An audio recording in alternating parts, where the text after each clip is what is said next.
우리의 인생 속에서 가장 축복된 사건이 있다면 그것은 살아계신 하나님을 만난 사건입니다. 그리고 예수 그리스도를 나의 구주로 영접한 일입니다. 만약에 우리의 삶 속에서 주님과의 만남이 없었다면 어땠을까요? 어쩌면 우리는 하나님의 존재를 제대로 인식하지 못하면서 살았을지도 모릅니다.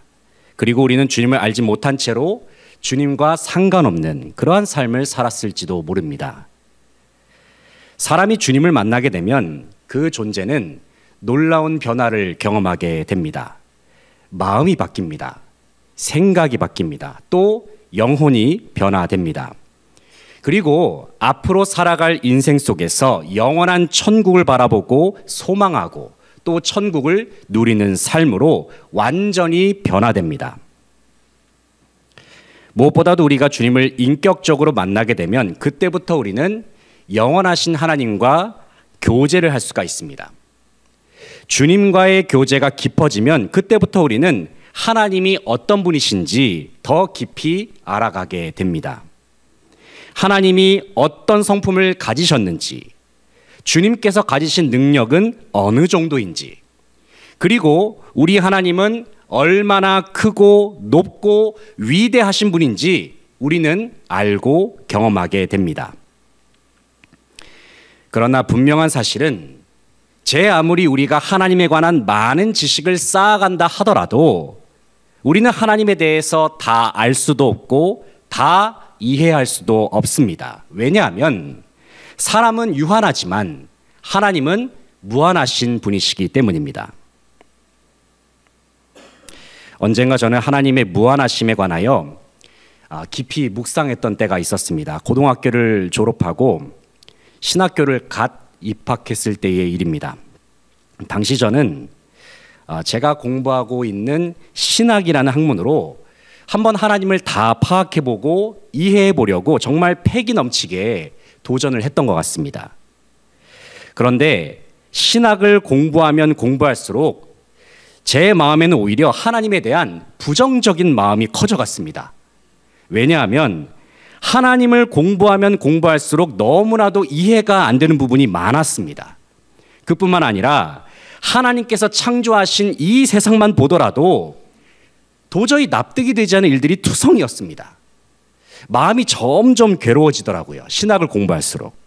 또 이 모든 현실을 생각하는 제 머리는 더 복잡해지기만 했습니다. 그래서 저는 하나님에 관한 고민과 이 답답한 마음을 해결해 보고자 도서관에서 책을 찾아보기도 했습니다. 때로는 선배들에게 찾아가서 조언도 구했습니다. 심지어는 교수님에게도 찾아가가지고 하나님은 어떤 분이신가요? 말하면서 이 답답한 마음을 토로하듯이 그렇게 하소연하기도 해봤습니다. 그렇게 저는 신학대학교 1학년 시절을 하나님에 대한 의문과 회의감으로 방황하듯이 보냈습니다. 그러던 중에 저는 어느 집회에서 진행되는 예배에 참석을 했습니다. 그때 설교하셨던 목사님이 제 기억에는 소망교회 원로이셨던 곽선희 목사님이셨습니다. 그런데 목사님께서 설교 중에 이런 말씀을 하신 겁니다. 나는요, 내 머리로 다 이해되는 하나님이라면 그런 하나님은 안 믿을 겁니다. 이렇게 얘기하시는 거예요. 하나님을 왜 믿습니까? 내 머리로 이해할 수 없으니까 믿는 거예요. 복잡하게 생각하지 말어. 이렇게 얘기하시는 겁니다. 그때 저는 1년간 저를 방황하게 만들었던 그 질문들이 순식간에 사라지는 것을 경험했습니다. 그리고 저는 마음속에 확실하게 그때 정리를 했습니다. 하나님은 그냥 하나님으로 인정해 드려야 하는구나.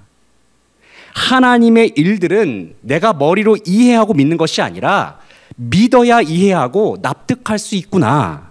설령 이해할 수 없다 해도 굳이 억지로 모든 것을 다 풀어서 이해할 필요가 없겠구나. 그 생각이 든 겁니다.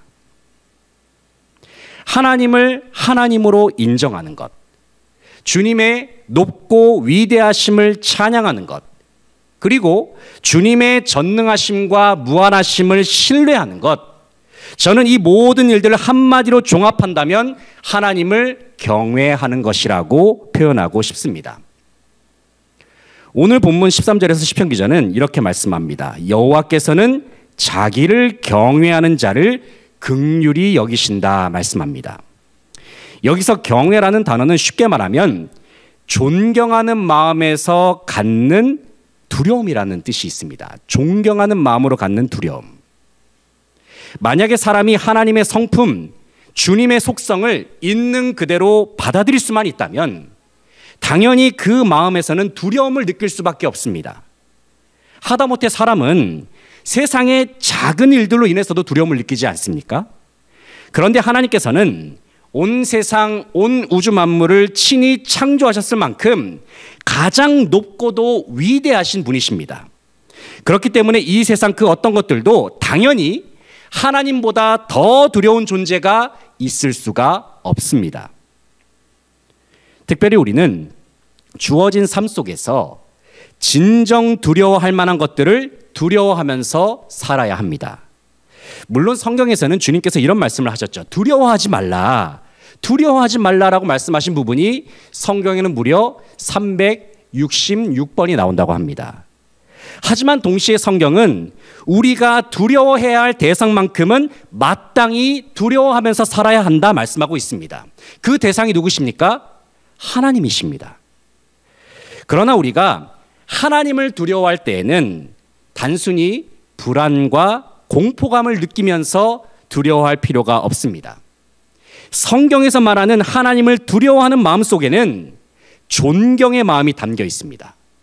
하나님을 두려워하는 마음 속에는 사랑의 마음이 담겨 있습니다. 그리고 감사와 감격의 마음이 담겨 있습니다. 바로 이와 같은 마음을 담아서 주님을 두려워하는 것, 그것이 바로 진정 하나님을 경외하는 것이라고 말할 수 있습니다. 오늘 본 말씀에서 다윗은 하나님을 경외하는 자가 누리게 되는 은혜를 소개하고 있습니다. 이 시간 말씀을 함께 묵상하는 가운데 온 마음과 정성을 다하여 하나님을 경외할 수 있는 저와 여러분 되시길 소망합니다. 그래서 주님께서 예배하신 은혜들을 풍성하게 누리며 나아가는 모든 성도들 되시기를 소망합니다. 첫째는 하나님을 경외하는 주님의 백성들은 긍휼히 여기시는 은혜를 누릴 수 있습니다. 13절 말씀 같이 한번 읽어보겠습니다. 13절 시작. 아버지가 자식을 긍휼히 여김같이 여호와께서는 자기를 경외하는 자를 긍휼히 여기시나니. 아멘. 13절을 보시면 아버지가 자식을 긍휼히 여김같이 여호와께서는 자기를 경외하는 자를 긍휼히 여기신다 말씀하고 있습니다. 방금 읽은 말씀에서 다윗은 하나님께서는 주님을 경외하는 자를 긍휼히 여기신다 말씀합니다. 그런데 하나님께서 긍휼히 여기실 때는 그냥 긍휼히 여기시는 것이 아닙니다. 13절의 상반절을 다시 보시기 바랍니다. 하나님께서 어떻게 긍휼히 여기신다 말씀합니까? 아버지가 자식을 긍휼히 여김같이 긍휼히 여기신다 말씀하고 있습니다. 잠시 자녀를 바라보는 부모님의 마음을 한번 생각해 봤으면 좋겠습니다. 부모님의 입장에서 자녀를 가만히 바라보고 있으면 어떤 마음이 드십니까? 정말 사랑스럽고 대견스럽기도 하지만 한편으로는 안쓰러운 마음이 느껴지기도 합니다.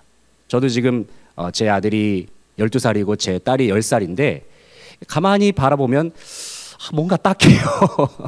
뭔가 좀 안쓰럽고 힘겨워하고 있는 자녀의 얼굴을 바라볼 때면 가여운 마음과 함께 딱한 마음이 들기도 하죠.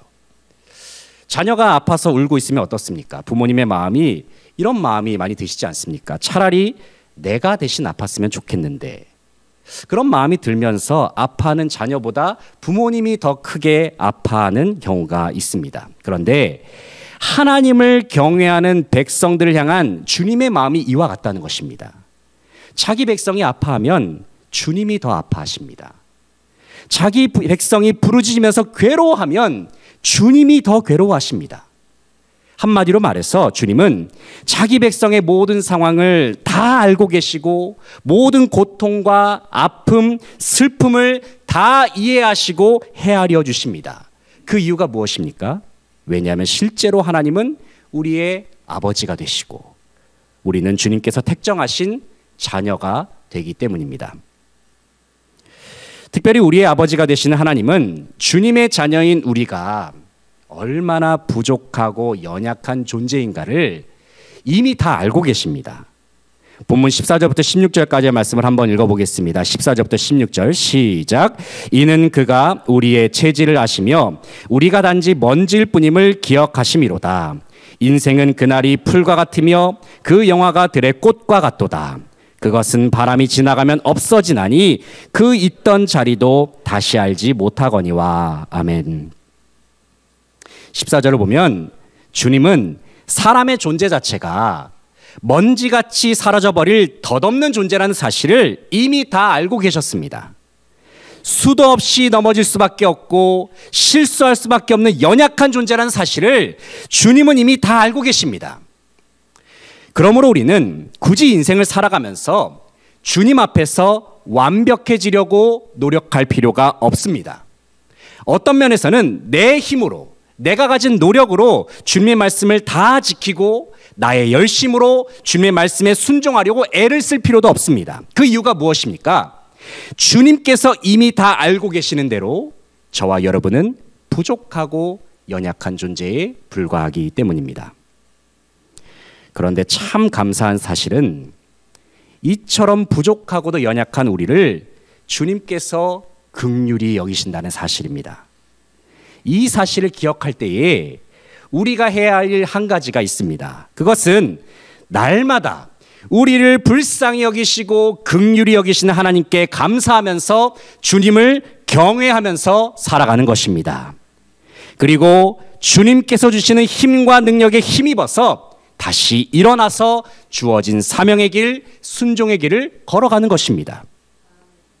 우리를 사랑하시고 불쌍히 여겨주시는 주님의 마음을 기억하면서 주님의 은혜를 마음껏 누릴 수 있는 모든 성도들 되시기를 소망합니다. 둘째로 우리는 하나님을 경외하는 백성들은 주님의 인자하심을 영원히 누릴 수가 있습니다.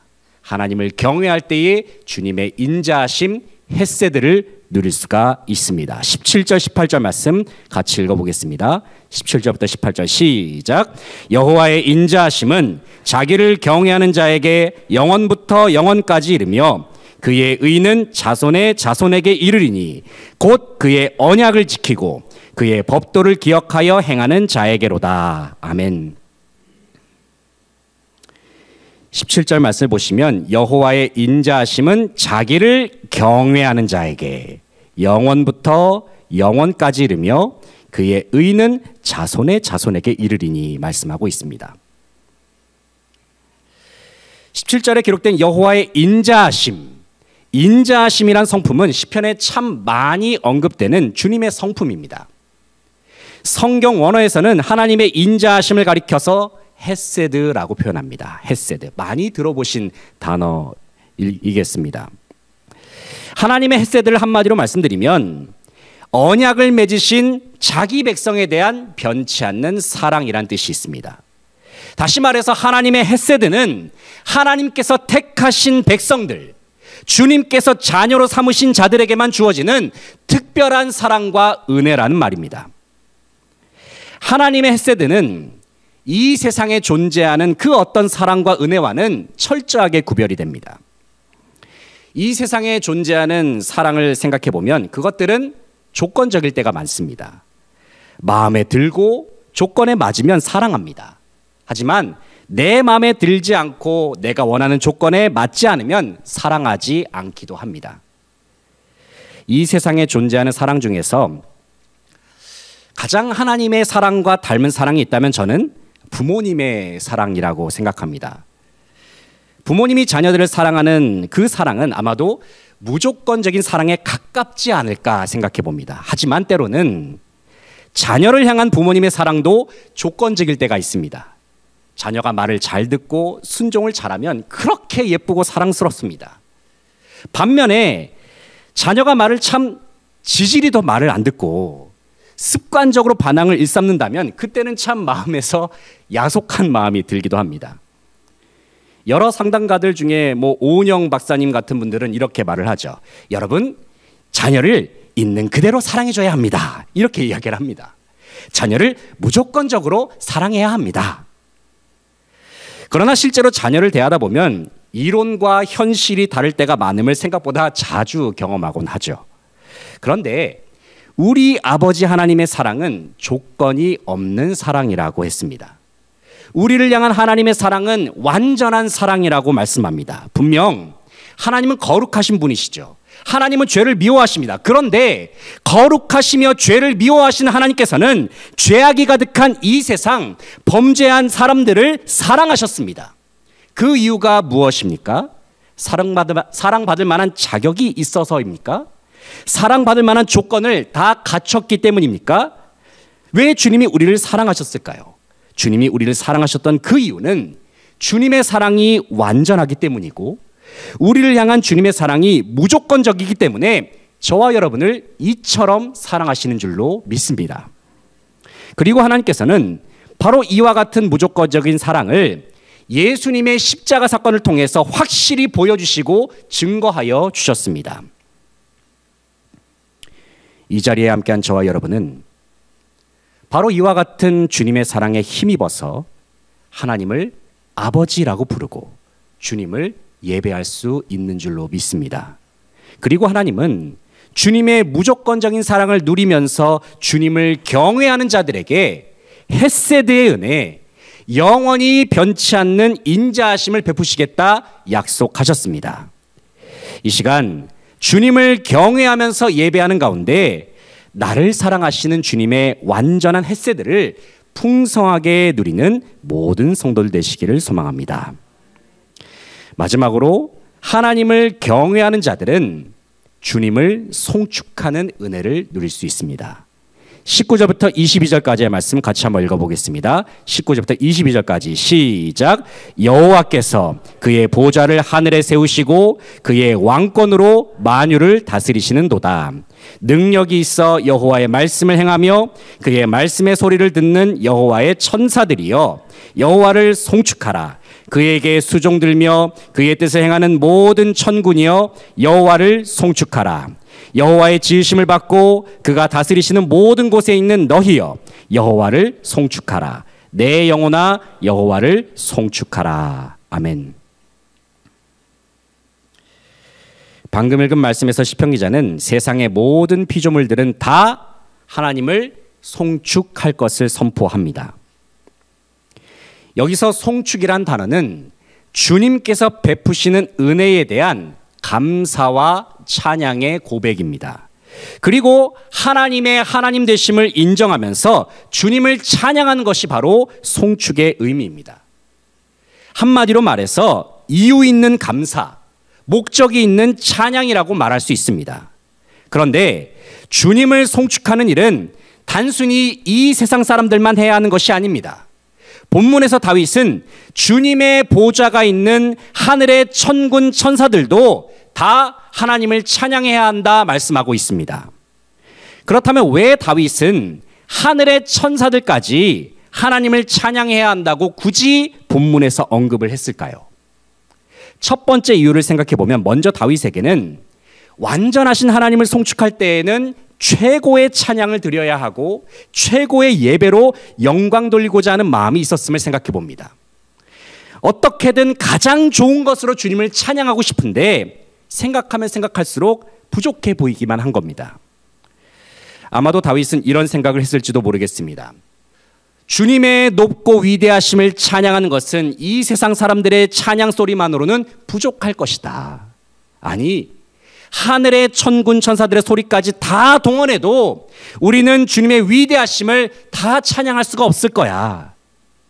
우리가 다윗의 인생을 돌아보더라도 그는 모든 삶 속에서 언제나 하나님을 힘껏 찬양해 왔고 열정적으로 예배했다는 사실을 알 수가 있습니다. 또 한 가지 이유가 있습니다. 그것은 찬양과 경배를 받으시기에 합당한 분은 오직 하나님뿐이라는 사실을 강조하기 위해서입니다. 당시 천사라는 존재는 고대 사회에서는 하나의 숭배 대상처럼 여겼던 문화가 있었다고 합니다. 바로 이런 점을 다윗이 잘 알고 있었기 때문에 다윗은 하나님을 제외한 그 어떤 것도 찬양과 경배의 대상이 될 수 없다는 사실을 다시 한번 분명하게 선언을 하는 것이죠. 제 아무리 천사가 신령한 존재라 할지라도 그도 역시 경배의 대상이 될 수는 없습니다. 왜냐하면 그들도 마찬가지로 하나님께서 창조하신 피조물에 불과하기 때문입니다.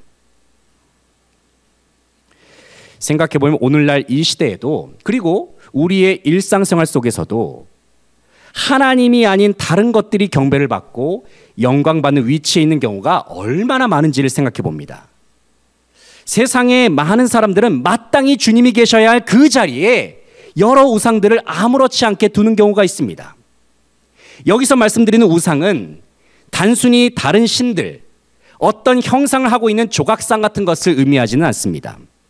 우리의 인생 속에서 하나님보다 더 소중히 여기는 것들, 하나님보다 더 귀하게 여기는 가치가 있다고 한다면 그것들은 언제든 우리의 삶 속에서 우상으로 변질될 수도 있습니다. 돈이 우상이 될 수도 있습니다. 내 꿈과 명예가 우상이 될 수도 있습니다.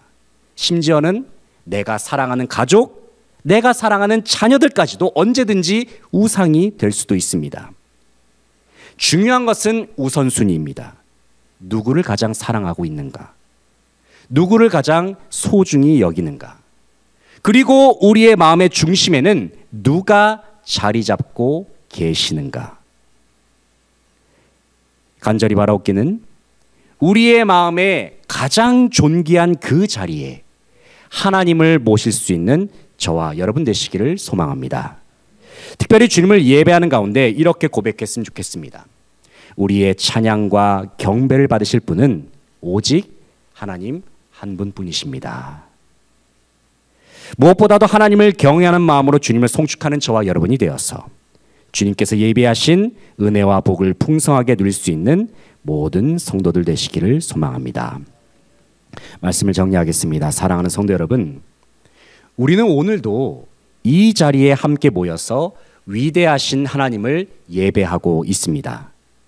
이 시간 전심으로 주님을 찬양하고 송축하는 가운데 영원하신 하나님을 인격적으로 만나 배울 수 있는 저와 여러분 되시기를 축복합니다. 무엇보다도 주님과의 깊은 만남 속에서 주님을 경외하는 믿음으로 나아갈 수 있는 저와 여러분 되시기를 소망합니다. 하나님께서는 주님을 경외하는 자들에게 한없는 은혜와 긍휼을 베푸신다 약속하셨습니다.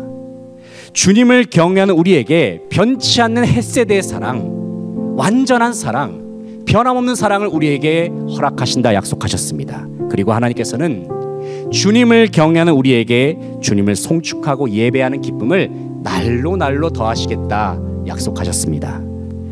간절히 바라옵기는 우리가 드리는 모든 예배의 순간마다 마음과 뜻과 정성을 다하여 전심으로 주님께 영광 돌리는 저와 여러분 되시기를 소망합니다. 그래서 우리의 예배 가운데 예비하시는 주님께서 예비하신 은혜와 복을 다 함께 누리면서 나아갈 수 있는 모든 성지교회 성도들 다 되시기를 간절히 바라고 소망합니다.